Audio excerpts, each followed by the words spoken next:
Yeah, and there's a big reason for that, Julia. That's because Muskegon has sort of seemed to establish itself anyway, as sort of a bellwether now. Very different than it was even just a couple decades ago. And in kind of coming to that conclusion and trying to figure out what the scene was there, our team really crunched the numbers on historical data from Muskegon County and on a number of different levels. Now, as we mentioned earlier, a lot of people may see this as sort of a referendum this August and November as to President Donald Trump's administration and his direction, whether or not voters approve of the way he is taking this state and this country at large. So I wanted to start with some of the most telling on the presidential level in Muskegon County, dating back to 2000. All of these are the presidential margins of victory in Muskegon County. You notice there's a lot of blue on here.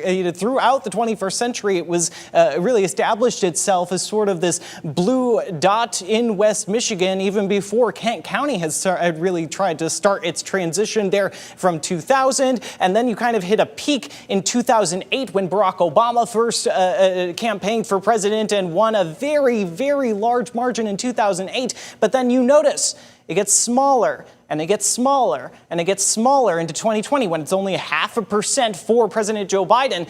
And then in 2024, as Donald Trump carried the state, he also carried Muskegon County. First GOP presidential candidate to do that in the 21st century, and by a comparable margin to his overall statewide margin. So it really has aligned itself with what we've been seeing. And that's why we call it sort of a bellwether, why we are seeing what we were seeing. I mean, when you get into the other levels, it may be more of a mixed bag when it comes to the different trends that we've seen, like when you go to the governor's level in Muskegon County. You notice back when John Engler ran in 1998, that was a very large Republican win there, but there were special circumstances in that race. And then 2010, you saw Rick Snyder won Muskegon County, but that was amidst a wave of larger, particularly the more congressional, the Tea Party tailcoats, if you will. But the rest of this was very aligned with what we saw as Muskegon County earlier in this century as that little Democratic island, if you will.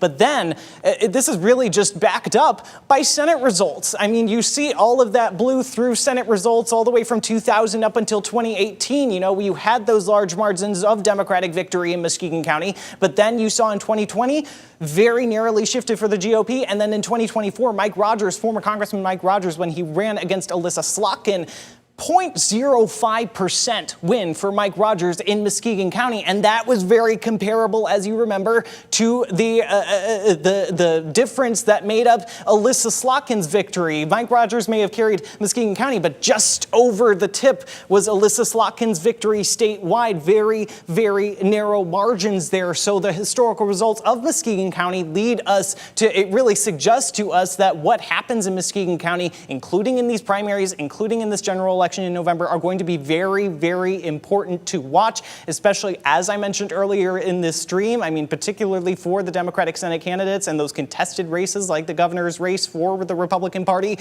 whether or not tonight we will see this consolidated support around the winner, whoever comes out on top of that Senate primary as well as the Republican governor primary. Will they have consolidated support, or will they start at, what some may view as a disadvantage in a place like bellwether Muskegon County, where they may have won statewide, but they really tanked in a place like Muskegon County and have to really get to work making up those lost votes in a very critical region like Muskegon County, where they will need every single vote these historical trends suggest to win in such a key region like Muskegon County. So we're going to be seeing what happens, as Micah mentioned there in his live report with the county clerk in Muskegon County. They are not going to be releasing those unofficial results from Muskegon County until they are 100% in. So we have not seen any of those results yet, and they may be some of the more later results of the night. But as soon as those come in, we are going to see all at once whether or not those winners of statewide races, if they've been called yet, have that consolidated support,